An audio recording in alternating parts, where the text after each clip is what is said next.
Agradecemos ao nosso Pai Celestial, já estamos preparados para receber tudo que Deus tenha para cada um de nós nesta manhã. Conosco, nosso apreciado irmão e amigo, doutor William Soto Santiago.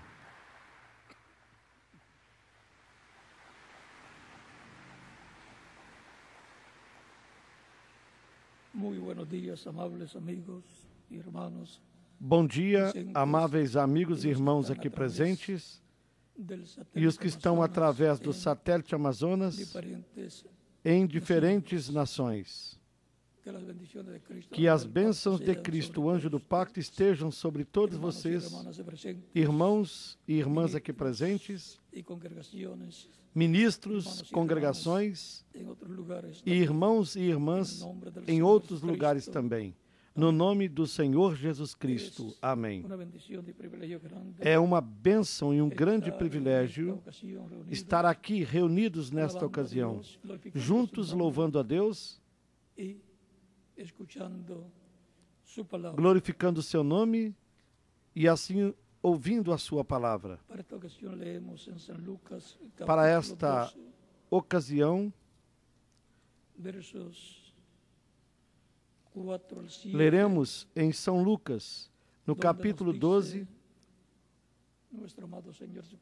a partir do versículo 4, quando o nosso amado Senhor Jesus Cristo falou palavras de sabedoria e do conhecimento divino. E diz da seguinte maneira: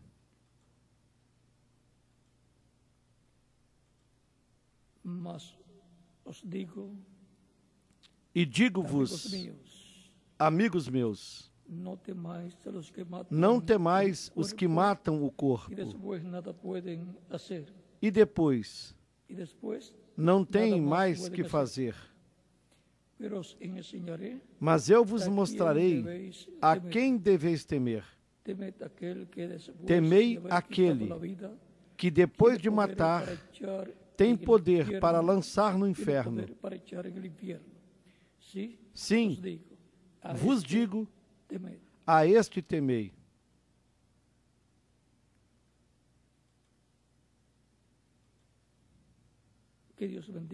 Que Deus abençoe as nossas almas com a sua palavra e nos permita entendê-la. Temei a Deus. Queiram assentar-se. Tenham a bondade.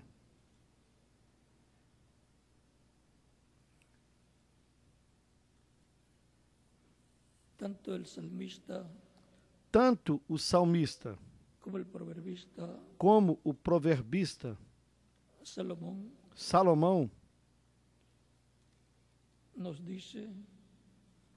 nos disseram que o princípio da sabedoria é o temor a Deus. Provérbios, capítulo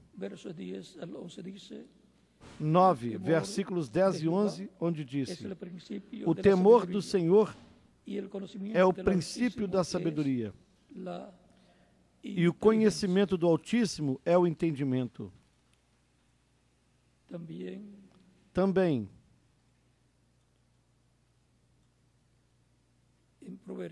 em Provérbios,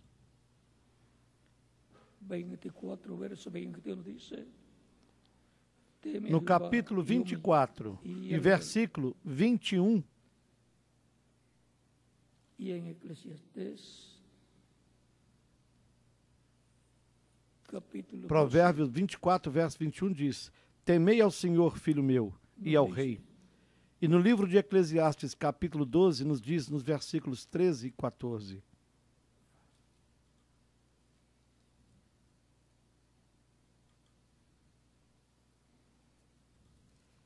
Capítulo 12, verso 13 al 14 dice: el fin de todo el discurso oído es este: teme a Dios e guarda. De tudo que se tem ouvido, o fim é: teme a Deus e guarda os seus mandamentos, porque isso é o dever de todo homem, porque Deus há de trazer a juízo toda obra, e até tudo que está encoberto, quer seja bom, quer seja mal.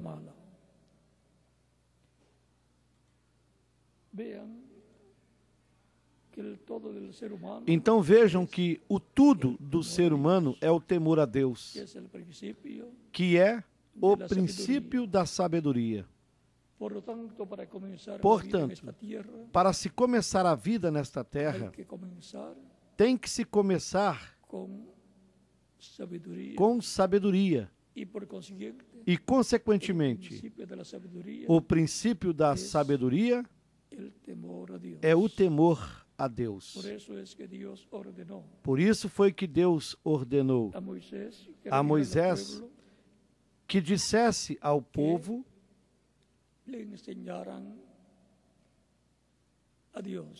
e que lhe ensinasse Deus. Moisés ensinou Deus e de Deus. E ensinou os mandamentos que Deus deu para o povo. E disse-lhes que guardassem os mandamentos divinos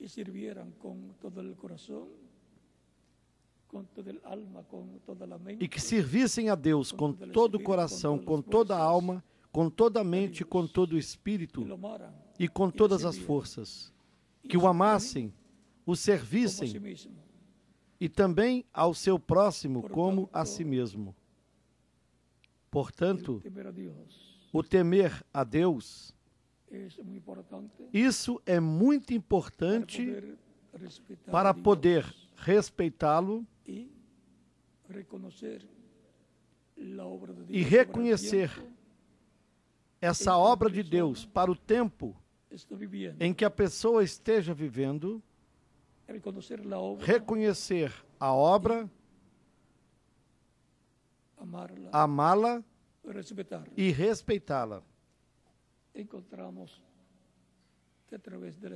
Podemos ver através da Escritura que há casos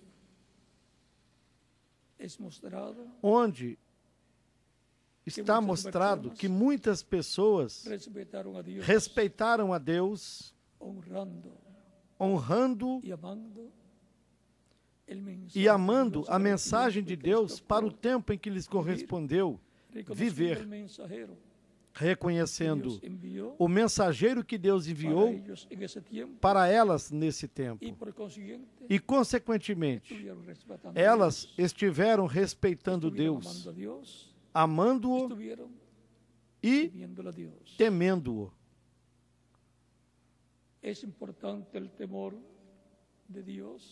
O temor de Deus é importante na alma de todo ser humano, porque o propósito de vivermos nesta terra é para que toda pessoa tema a Deus, respeite-o, reconheça a obra de Deus para o tempo em que viva e assim faça contato com Deus e obtenha a vida eterna que Deus tem para o ser humano, a qual Deus outorga por intermédio de Cristo, o anjo do pacto, que morreu na cruz do Calvário, levando os nossos pecados. Ele morreu como o Cordeiro de Deus, que foi representado lá no Cordeiro Pascual, que cada pai de família sacrificou para a preservação da vida dos primogênitos que estavam no lar. Poderia ser o pai um primogênito, ou um filho podia ser um primogênito. E a preservação da vida deles, nesse tempo em que Deus derramaria o juízo sobre todos os primogênitos no Egito, a vida deles dependia desse Cordeiro Pascual que era sacrificado por cada pai de família na véspera da Páscoa, o qual e do qual o sangue era aplicado nos marcos da porta de cada lar, de cada casa, de cada família hebreia lá no Egito. E o cordeiro era assado. Não podia ser cozinhado na água ou de outra forma, senão tinha que ser assado no fogo, colocado dentro do lar, para que todos o comessem antes da saída do Egito, nesta grande liberação que Deus realizaria pelo seu Espírito, pela coluna de fogo, se manifestando através do profeta Moisés. Todos aqueles que temeram a Deus e o honraram, consequentemente, porque eles amaram a Deus, o respeitaram,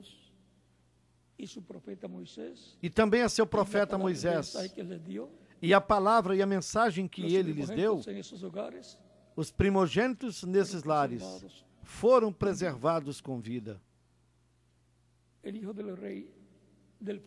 E o filho do faraó e os demais primogênitos do Egito, que não tinham esse conhecimento e esse temor a Deus, pois não conheciam a Deus, nem temiam ao Deus de Israel. Assim os primogênitos de todos os lares egípcios morreram nesta noite. E até mesmo os animais, os primogênitos dos animais também morreram. Não assim com os dos hebreus que temeram a Deus, que o respeitaram, os quais respeitaram ao profeta Moisés e a mensagem que ele lhes trouxe por parte de Deus. Assim vemos também que o faraó e os líderes do governo do faraó não respeitaram a Deus, porque eles não respeitaram Moisés, nem a mensagem que Moisés trouxe para o povo. Também vimos que, ao não respeitarem a Moisés e a sua mensagem, não queriam deixar o povo hebreu sair, pelo qual tiveram que vir 10 pragas que Deus trouxe, anunciando-as de antemão, cada uma delas no momento correspondente. Anunciou-as, revelando-as a Moisés. E Moisés dizia o que sucederia. E mesmo com tudo isso, eles não temeram a Deus.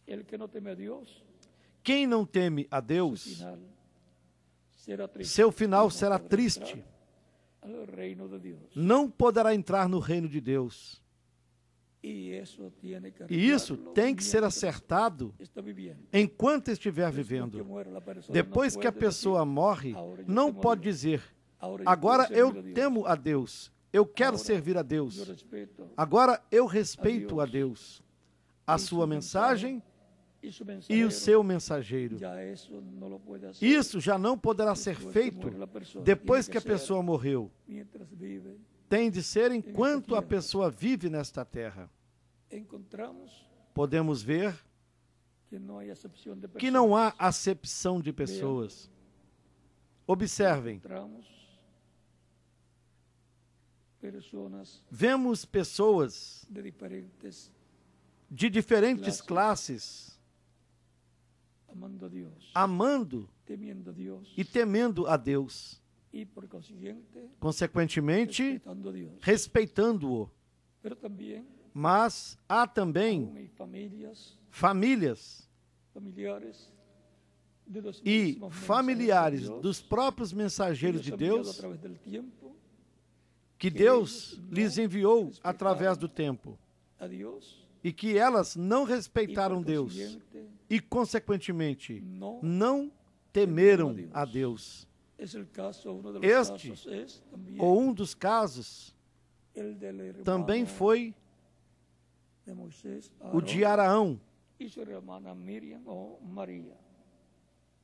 irmão de Moisés, e também sua irmã Miriam. Portanto, mesmo os familiares dos diferentes profetas e mensageiros estão chamados a temerem e respeitarem a Deus. E como se faz? Amando, temendo a Deus. Ao amarem e temerem o mensageiro que Deus envia, respeitá-lo, respeitar a mensagem que ele traz. Porque o que uma pessoa faça a favor ou contra esse mensageiro e a sua mensagem, isso é contado como se estivesse fazendo a Deus. E o está fazendo para Deus, porque o mensageiro é enviado por Deus, está nas mãos de Deus, e sua mensagem vem da parte de Deus para o povo. Chegou o momento em que, e porque eles estavam do lado de Moisés, e Moisés os havia colocado numa boa posição por guiança de Deus, Arão foi colocado como seu ajudante, porque Moisés pediu um ajudante, pois tinha problemas para falar, era gago, e Moisés temia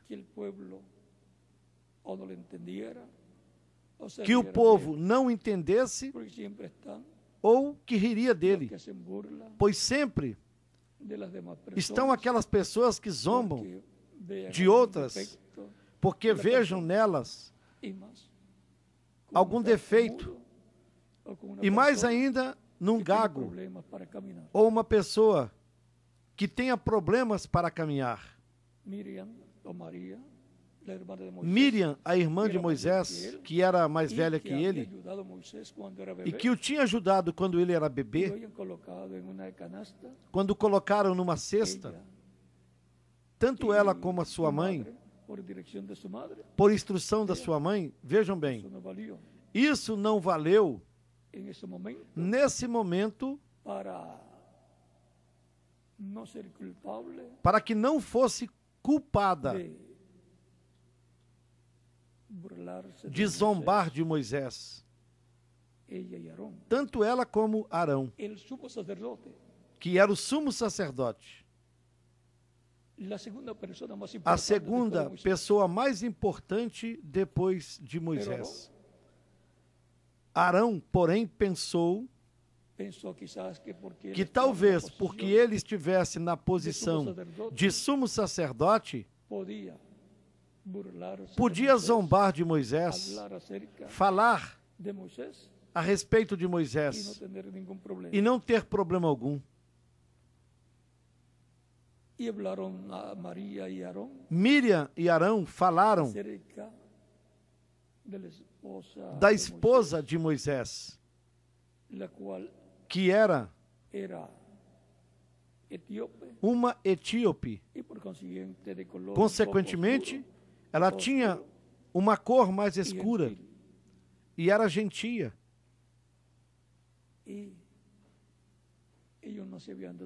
Eles não se deram conta de que Deus era quem tinha atuado para que essa jovem fosse a esposa de Moisés.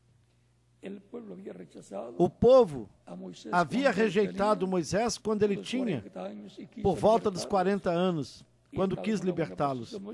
Ele estava numa boa posição política.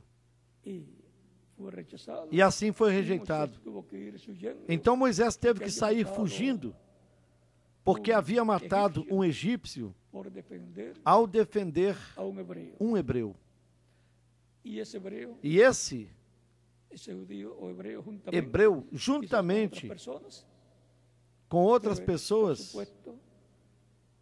talvez porque certamente é ele quem aparece. No outro dia que aconteceu isso, quando Moisés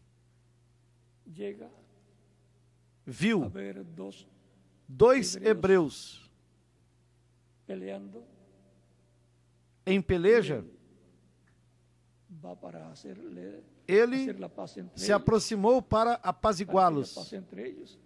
para que houvesse paz entre Y el que ambos. había visto lo que Moisés E había aquele que tinha visto que Moisés havia feito, hecho, que había matado el día quando antes a tinha un matado no egipcio dia anterior a um por defender egípcio, un hebreo, por defender a um hebreu, ahora le dice, agora lhe disse: ¿quieres tú Tu queres hacer como hiciste fazer con el comigo egipcio? como fizeste com o egípcio? Así que Ou lo seja, mataste y lo enterraste. o mataste e o enterraste. Y Moisés se dio cuenta Moisés se deu conta que se sabía el asunto de que já sabiam desse assunto do dia anterior. y la voz se corrió y llegó. E o boato correu e chegou até o faraó. El hebreo O hebreu lhe disse: decía, ¿quién te ha puesto por juez? Quem te colocou como nosso Que él ni juiz? siquiera Ou seja, quería nem sequer que queria Moisés interviniera. que Moisés interviesse nesse caso, Lo que quería era pelear. que intervisse nesse caso. O abusar que ele de queria la era otra persona. pelejar, abusar de outra pessoa.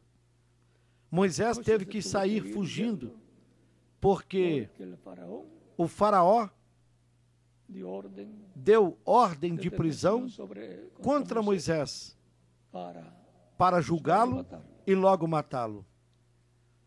y Moisés se fue lejos Moisés para Madián, foi para longe, para Midian, y allá permaneció e lá em Midian permaneceu. en Madián. Eran descendientes E aqueles eram también também descendentes de Abraham, de Abraão, pero no de la línea mas não da linhagem del pacto divino do pacto divino que venía de Abraham, que vinha de Abraão a Isaac, de Isaac a Jacó e de Jacó aos patriarcas. Moisés tuvo que huir para salvar Moisés su vida. teve que fugir para salvar Estuvo sua 40 vida. años allá E en esteve por 40 anos lá em Midian, pastoreando ovejas, pastoreando Dios ovelhas. preparándolo, Deus preparando-o, porque ese era porque esse el era libertador o libertador escolhido por Deus desde antes da fundação do mundo. y lo había rechazado, E eles o tinham rejeitado, como também rejeitariam al Mesías príncipe ao Messias en príncipe su primera venida, na sua primeira vinda, al libertador. ao libertador. Y ahora encontramos Assim nós podemos ver que cuando ya que, quando corre el ciclo nuevamente de 40 años, se passou novamente um ciclo de 40 ya anos, un anciano de 80 Deus años o enviou novamente. para Porém, la liberación de um Israel. ancião de 80 anos para a libertação de Israel. Vean ustedes, Por isso, vocês vejam bem, la promesa fue esta promessa que estarían feita, como esclavos cautivos onde diz que estariam como escravos, cativos, por 400 anos. le dice Dios a Assim Abraham, Deus disse para Abraão, en el capítulo 15 del no Génesis, capítulo 15 do Gênesis,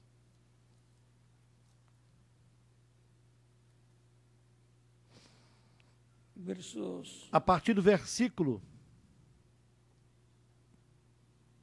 13 en adelante, dice, 13 em diante. entonces Jehová dijo a Abraham, Então Deus disse a "Es Abraão: por cierto que tu descendencia Sabes por morará en certo que tierra peregrina será tua ajena, descendência y em será terra alheia, esclava allí, e será reduzida à escravidão, e será 400 afligida anos. por 400 anos. mas también a la nación a la Mas cual também servirán, eu julgarei a porque nação, a qual y después de esto saldrán con gran riqueza. terá de servir, e depois sairá com grande riqueza. E tu irás a teus pais em paz. Em boa velhice será sepultado. Y la cuarta E a generación quarta geração volverán acá, voltará para cá, porque aún no ha porque a quedado su medida polvo, da injustiça dos la maldad amorreus del amorreo ainda hasta aquí. não está cheia. La promesa fue A promessa foi que seriam libertados depois desses 400 anos. Seriam libertados e levados à terra prometida. E levados à terra prometida. Em qualquer momento, depois de se cumprir os 400 anos, seria realizada a liberação. E Moisés esteve ali 10 anos antes, para que preparasse tudo para essa liberação. Ele conhecia essa promessa. Sua mãe o tinha ensinado. Recordem que sua mãe foi quem o criou até um certo tempo. Nessa etapa de se dar o ensinamento à criança, onde se grava tudo, Moisés recebeu todo esse ensinamento da promessa divina. E nós podemos ver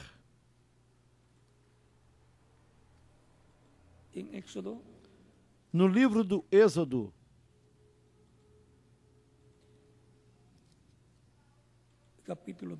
no capítulo 12, quando já se efetuava a liberação, no capítulo 12, a partir do versículo 40, nos diz: o tempo que os filhos de Israel habitaram no Egito foi de 430 anos. E aconteceu que, passados os 430 anos, naquele mesmo dia, todos os exércitos do Senhor saíram da terra do Egito. Ou seja,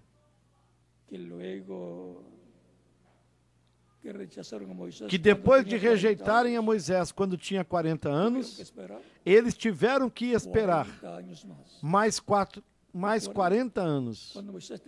Lembrem-se de que quando Moisés tinha 40 anos, Israel tinha 390 anos ali no Egito. Ou seja, que estes ciclos divinos na vida de Moisés, ciclos de 40 anos, são muito importantes. Eles perderam o ciclo dos 40 anos quando tinha 40 anos para ser o libertador. Tiveram que esperar outro ciclo de 40 anos, onde Moisés já tinha 80 anos, para logo terem outro ciclo de 40 anos lá no deserto, para depois, cumpridos esses 40 anos no deserto, entrar na terra prometida. Os últimos 80 anos da vida de Moisés, notem bem, encontramos que se repetiram 2 vezes. Aí vemos que se repetiram 2 vezes 40 anos. O segundo ciclo de 40 anos da vida de Moisés foi porque o povo desagradou a Deus. Em diferentes ocasiões. E quando pediram água na segunda vez, Moisés também feriu a rocha. E o povo teve um grave problema. Deus disse que eles estariam caminhando pelo deserto por 40 anos até que aquela geração morresse. E as crianças, os filhos que eles diziam que seriam vítimas das serpentes e de outros animais como répteis, escorpiões e outros, esses filhos seriam aqueles que entrariam na nova terra, na terra prometida. Portanto, entraria na terra prometida uma nova geração. Depois uma nova geração que nasceria durante esses 40 anos pelo deserto. Esses seriam os que entrariam na terra prometida. E aqueles que não temeram a Deus, que não o respeitaram, porque não respeitaram a Moisés, nem temeram a Deus manifestado através de Moisés, esses não puderam entrar na terra prometida.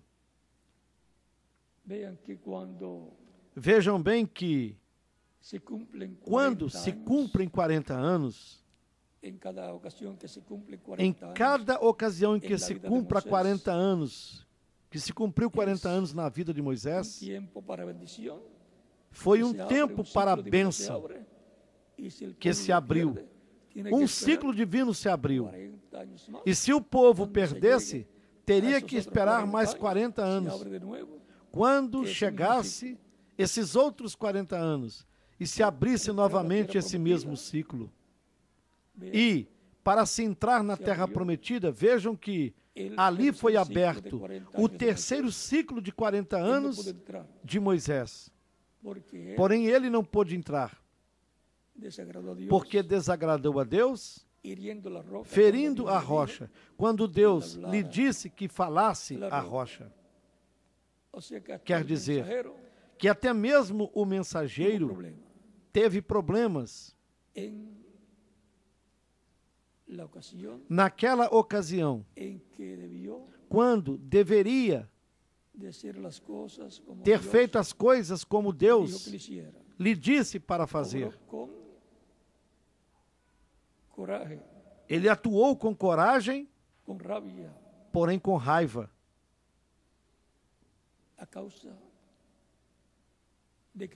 porque o povo o incomodou. E por 10 vezes o povo quis apedrejar a Moisés. Ou seja, Moisés se cansou do povo. Que Deus tenha misericórdia de nós.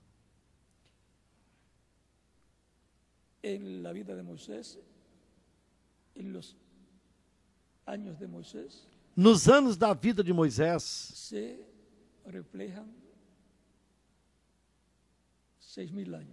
se refletem 6.000 anos. Em 120 anos,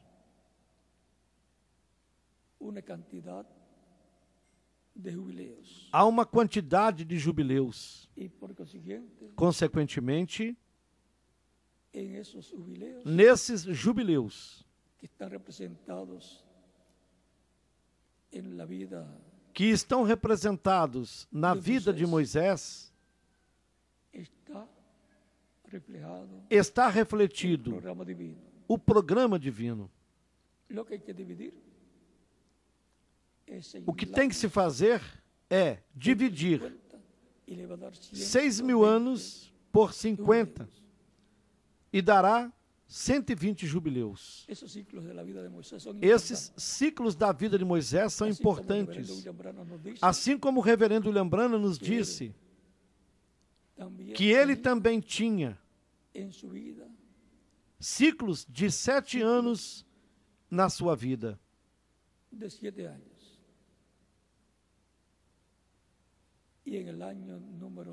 E sempre no ano de número 7, era um momento, um ano muito difícil para ele. Os mensageiros, todos eles têm esses ciclos no programa divino. Porém, vemos que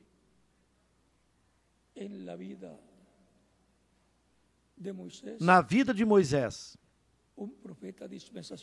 um profeta dispensacional, com o qual Deus falava cara a cara.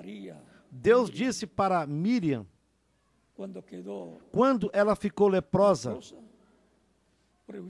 por causa do juízo divino que caiu sobre ela, Deus disse para Miriam e Arão, vocês não temeram a Deus. Não temeram e falaram contra Moisés. E lhes digo que ele é um homem com o qual Deus fala cara a cara, como fala um companheiro com uma outra pessoa. Como os amigos falam um com o outro, assim Deus falava com Moisés. Disse que não falava com Moisés como falava com outros profetas, através de sonhos, coisas assim. Mas falava com Moisés cara a cara. Moisés era nada menos que um profeta dispensacional. Portanto, nele também o Messias se refletia, o qual será um profeta igual a Moisés, em quem a palavra de Deus estará colocada na sua boca, na boca do Messias, para que a fale ao povo. Profeta como tu, eu levantarei no meio do povo. Assim disse Deus para Moisés, no capítulo 18 de Deuteronômio, do versículo 15 ao 19, e também no capítulo 13 de Deuteronômio. No Messias Príncipe, essa promessa se cumprirá plenamente. Nos demais profetas, se cumpriu parcialmente, de uma forma menor. Porém, a cumprirá plenamente, num grau maior, no Messias, tanto na sua primeira vinda como na sua segunda vinda. A sua primeira vinda foi há 2000 anos atrás para os judeus. A sua primeira vinda como cordeiro, para levar o pecado do povo, o pecado do ser humano. E virá em sua segunda vinda, na sua obra de reclamação, para reclamar tudo que ele redimiu com sua obra expiatória. E virá a sua igreja. Os judeus o verão vindo à sua igreja, porque ele vem para a ressurreição e na ressurreição, para realizar a ressurreição dos mortos crentes nele e para transformar os que estiverem vivos. Esse é o maior mistério da Bíblia. A vinda do Messias para o último dia. A vinda do Senhor. A igreja do Senhor Jesus Cristo. Esse é o mistério pelo qual houve silêncio no céu, como por meia hora. Apocalipse capítulo 8, do versículo 1 em diante. E também em São Mateus, no capítulo 24. Esse é o mistério do qual Cristo falou e disse que ninguém sabia quando seria o dia e a hora. O dia e a hora da segunda vinda de Cristo. Ninguém sabia, nem mesmo os anjos. Cristo assim disse. E ele disse também que nem mesmo o Filho sabia. Nem o próprio Jesus sabia antes de ele estar ressuscitado. Antes ele não sabia quando seria o dia e a hora. Mas depois sim soube. Porque num corpo glorificado se sabe de todas as coisas. O mistério da vinda do Messias, de Cristo à sua igreja, para o último dia, ainda não tinha sido revelada essa hora e esse dia em que isso sucederia. Mas depois de Cristo estar glorificado, sim, ele sabe esse mistério, ele conhece esse mistério. Esse é o maior mistério da Bíblia. Por isso é que houve silêncio no céu quase por meia hora. Quando o sétimo selo foi aberto no céu, consequentemente foi conhecido pelos anjos, pelos arcanjos, pelos querubins serafins e todos aqueles que estavam lá no céu, os quais aparecem no capítulo 5 do Apocalipse. Eles ficaram calados para que não fosse interrompido o programa divino, para que o inimigo de Deus, o diabo e o seu exército, não entendesse, não soubesse, e assim não imitassem o que Cristo estará fazendo e o que será a sua vinda à sua igreja. Por isso é que houve silêncio no céu, quase por meia hora. Mas esse mistério será revelado para a igreja do Senhor Jesus Cristo, para lhe dar a fé, para ser transformada e levada com Cristo, a ceia das bodas do Cordeiro. Esse mistério será revelado no que o reverendo William Branham chamou de a terceira etapa. E a terceira etapa será a palavra falada. Ou seja, Cristo falando à sua igreja no último dia.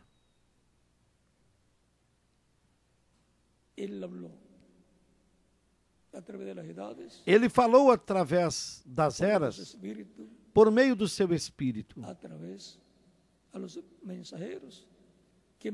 aos mensageiros que ele enviou, e por meio deles falou à sua igreja. E assim sempre será, porque Deus sempre atua da mesma forma. Deus não muda. Assim tem sido desde o Gênesis até o Apocalipse. Portanto, temos que vigiar. Onde? Na igreja do Senhor Jesus Cristo, porque ela é que tem essa promessa. E em qual etapa da igreja? A primeira etapa do tempo dos apóstolos já passou. A etapa da igreja, na sua primeira era, entre os gentios, lá na Ásia Menor já passou. A segunda etapa também já passou, a qual foi na Europa. E a terceira, e a quarta, e a quinta, e a sexta também já passaram. E foram na Europa. E assim como o Espírito Santo voou desde Israel para a Ásia Menor no meio dos gentios, logo o Espírito Santo voou à Europa. E em diferentes nações da Europa, se cumpriram 5 etapas da sua igreja. Depois ele voou da Europa até a América do Norte. E ali se cumpriu a 7ª etapa da sua igreja, representada na igreja de Laodiceia.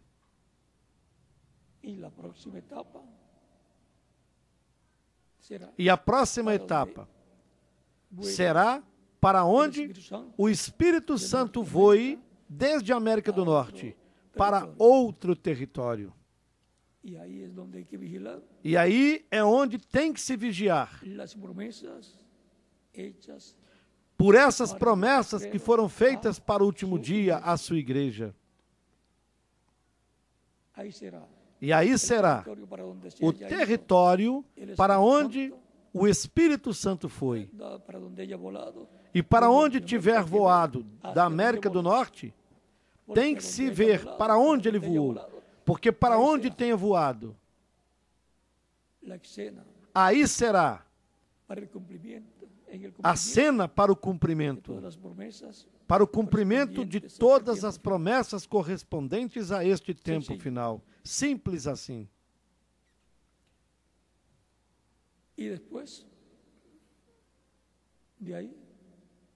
E depois, aí os judeus o verão. E daí ele voará com a sua igreja até a ceia das bodas do Cordeiro. Depois, dali regressará com a sua igreja para Israel. Ou seja, que há diferentes etapas para o cumprimento das promessas divinas para a sua igreja e para Israel.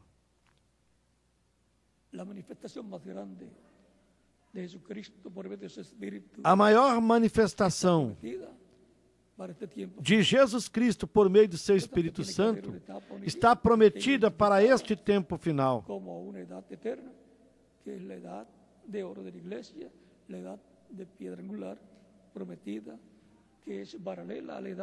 Portanto, tem que haver uma etapa em que estará identificada como uma era eterna, que é a era de ouro da igreja. A era da pedra angular que foi prometida, que é paralela à era da pedra angular da primeira vinda de Cristo. E tem que haver um precursor da segunda vinda de Cristo, porque houve um precursor para a primeira vinda de Cristo com o espírito e virtude de Elias, que foi João Batista. E como precursor da segunda vinda de Cristo com o espírito e virtude de Elias, e ele já veio, e foi o reverendo William Branham, portanto ele esteve na etapa paralela à etapa de João Batista. Assim também, nós temos a promessa de que tudo que ele diz que sucederá na igreja, tudo que ele precursou, se cumprirá na igreja do Senhor Jesus Cristo no último dia. E haverá um território, e daí sairá toda essa bênção para as outras nações. Portanto, é importante sabermos para onde nós temos que ter os nossos olhos bem abertos, e para que não nos passe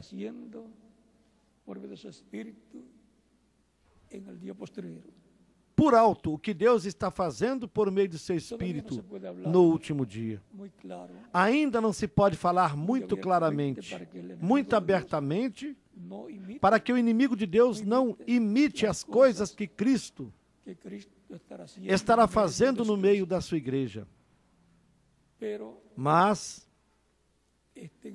estejam atentos ao que foi prometido, que Deus fará no meio da sua igreja.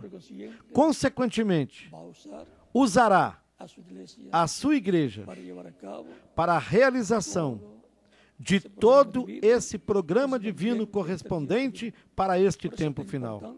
Por isso é que é tão importante temer a Deus, ter respeito por Deus e o seu programa. As coisas de Deus têm de ser respeitadas. Os que não respeitaram Deus e as coisas de Deus, o programa de Deus e os instrumentos de Deus e o povo de Deus, em tempos passados, em outras dispensações, pereceram. Quem não respeitou Noé e a mensagem que ele tinha da parte de Deus, pereceu no dilúvio.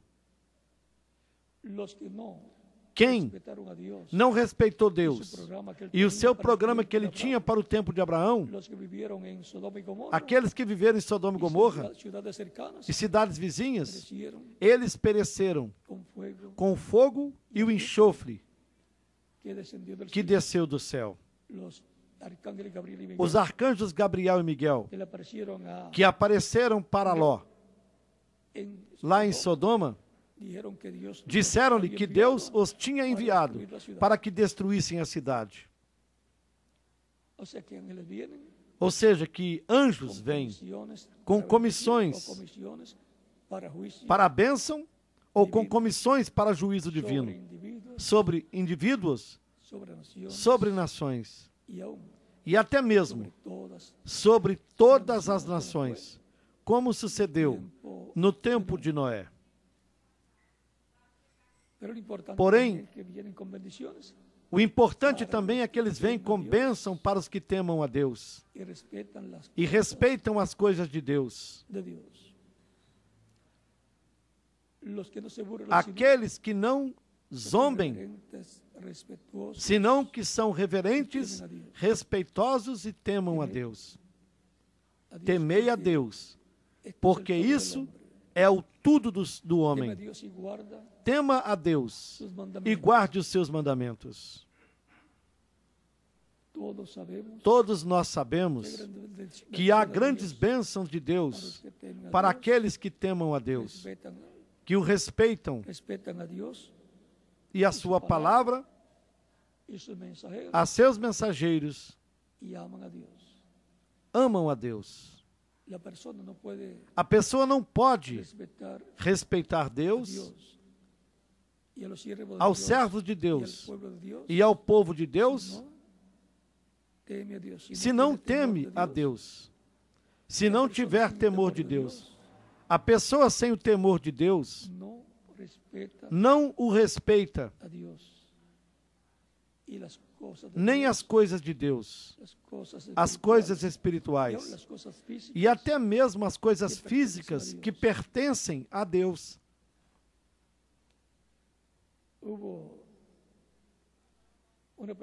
Houve uma pessoa,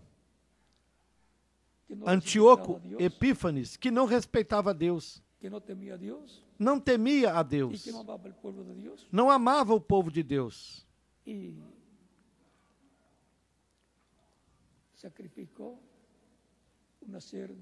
E sacrificou um porco no templo de Deus.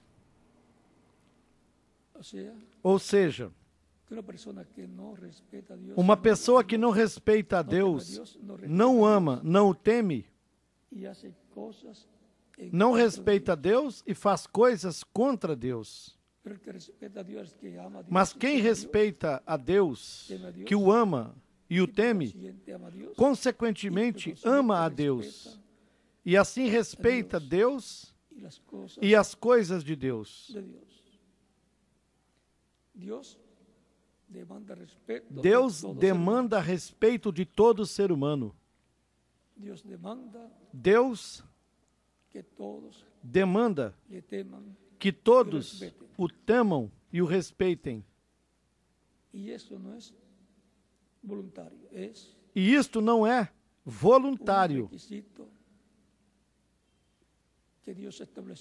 É um requisito que Deus estabeleceu para todo ser humano que viva nesta terra, no tempo em que lhe corresponda passar por este planeta. Quem não tema a Deus e não o respeite, não poderá viver eternamente. Portanto, as palavras de Jesus: não temais aqueles que podem matar o corpo, e depois, que se passa? Não podem fazer nada mais. Disse: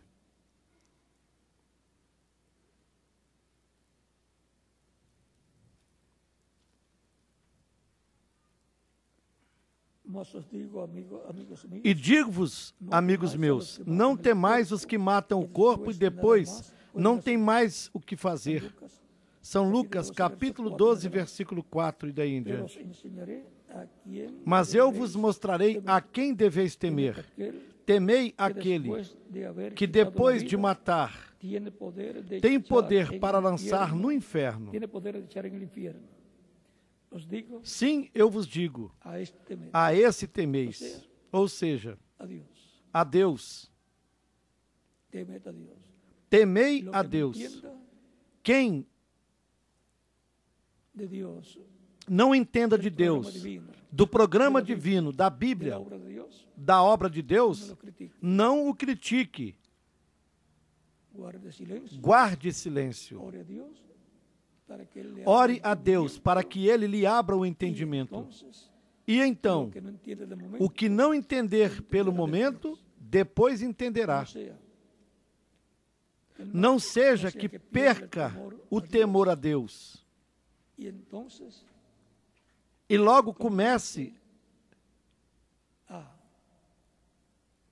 a criticar a obra de Deus, crendo que está fazendo algo bom. E logo começa a perder o respeito para as coisas de Deus. E então, cruze a linha entre a misericórdia e o juízo. E depois já não haverá oportunidade para arrependimento. Aqueles que criticaram Deus e sua obra e as suas coisas tiveram este problema, pelo qual a minha recomendação é a mesma de Jesus. Temei a Deus, que pode tirar a vida e pode lançar a pessoa no inferno. Ou seja, em alma e em espírito. Porque quando a pessoa morre fisicamente, o que morre é o seu corpo físico, esta casa terrena. Mas a pessoa segue vivendo em espírito e em alma, em outra dimensão. Pelo qual, o meu conselho é: temei a Deus, aquele que pode tirar a vida e pode lançar a pessoa em espírito e alma no inferno. O conselho do rei Salomão nos disse: o princípio da sabedoria é o temor a Deus. Ele nos ensina que isto é o todo do homem, é o tudo do ser humano. Isso é o tudo, temer a Deus e guardar seus mandamentos, porque isto é o que Deus exige. Quem agrade a Deus, temer Deus, crer em Cristo, recebê-lo como Salvador, para que Ele nos dê a vida eterna. E assim, somos identificados como as ovelhas que o Pai lhe deu, para que as busque e lhes dê o quê? A vida eterna. As minhas ovelhas ouvem a minha voz e me seguem. Eu as conheço e lhes dou a vida eterna. Estas são aquelas pessoas representadas na boa terra, as quais escutam, elas leem, entendem e produzem frutos. Uns a 100 por 1, outros a 60 por 1 e outros a 30 por 1. São Mateus capítulo 13, versículo 23. Pelo qual temei a Deus. Se aqui houver alguma pessoa que ainda não recebeu Cristo como Salvador, pode fazer isso nesses momentos.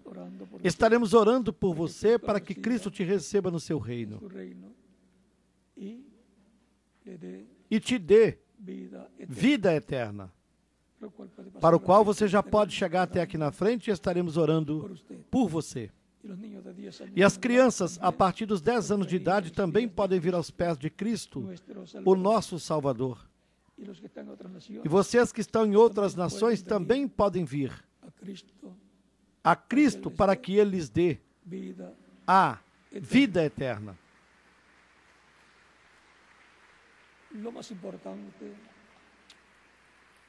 O mais importante para o ser humano é a vida eterna. Não existe outra coisa mais importante do que a vida eterna.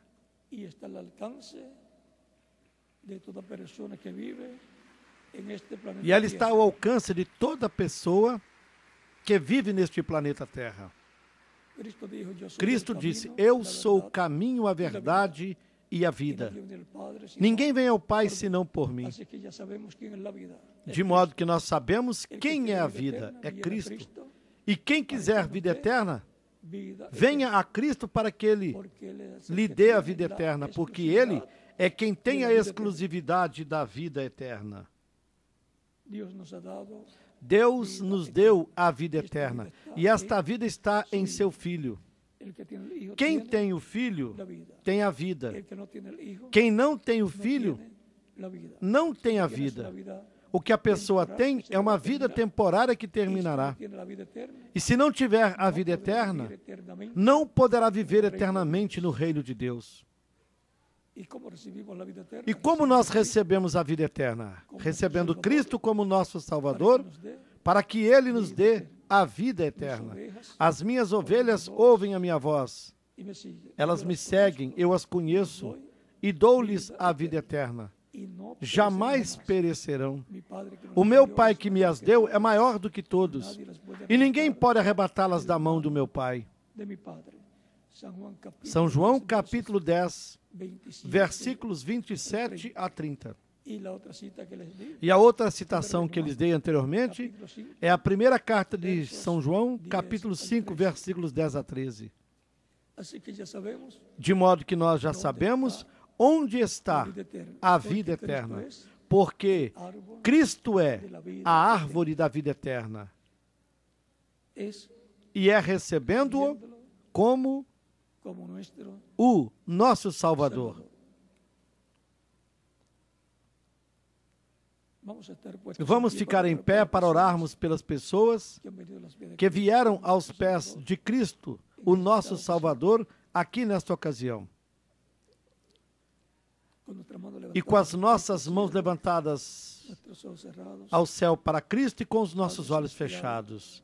Pai Celestial, eu venho no nome do Senhor Jesus Cristo ante Ti, ante a Tua presença, com todas essas pessoas que estão Te recebendo como Seu único e suficiente Salvador. Senhor, receba-as no Teu reino. Eu Te rogo no nome do Senhor Jesus Cristo. Amém. E agora repitam comigo esta oração. Senhor Jesus Cristo, eu escutei a pregação do Teu Evangelho e a Tua fé nasceu no meu coração. Eu creio em Ti com toda a minha alma. Creio na Tua primeira vinda e creio na Tua morte na cruz do Calvário como o sacrifício da expiação pelos nossos pecados. Reconheço que eu sou um pecador e que necessito de um Salvador, um Redentor. Reconheço Tua morte na cruz do Calvário como sacrifício da expiação pelos nossos pecados. E creio no Teu nome como o único nome debaixo do céu dado aos homens em que podemos ser salvos. Dou testemunho público da minha fé em Ti. E eu Te aceito como o meu único e suficiente Salvador. Eu Te rogo que perdoes os meus pecados e que me limpes de todo pecado com Teu sangue. E que me batizes com o Espírito Santo e fogo e produzas o novo nascimento em mim. Eu quero viver eternamente. Salve-me, Senhor. Eu Te rogo no Teu nome eterno e glorioso, Senhor Jesus Cristo. Amém e amém. E com as nossas mãos levantadas para Cristo, todos nós dizemos: o sangue do Senhor Jesus Cristo me limpou de todo pecado. O sangue do Senhor Jesus Cristo me limpou de todo pecado. O sangue do Senhor Jesus Cristo me limpou de todo pecado. Amém. Todos vocês que vieram aos pés de Cristo nesta ocasião, os aqui presentes e em outras nações, me dirão: eu quero ser batizado na água no nome do Senhor Jesus Cristo. Pois Ele disse: ide por todo o mundo e pregai o Evangelho a toda criatura. Quem crer e for batizado será salvo. Mas quem não crer será condenado. Você me dirá: eu escutei a pregação do Evangelho de Cristo. A fé de Cristo nasceu na minha alma e eu o recebi como meu Salvador. Agora, eu quero ser batizado na água, no nome do Senhor. Quando podem me batizar? Esta é a pergunta, desde o profundo do seu coração, da sua alma. E porquanto vocês creram em Cristo de todo o seu coração, poderão ser batizados. Que Cristo lhes batize com o Espírito Santo e fogo, produza o novo nascimento em vocês. A água no batismo não tira os pecados. O sangue de Cristo é que nos limpa de todo o pecado.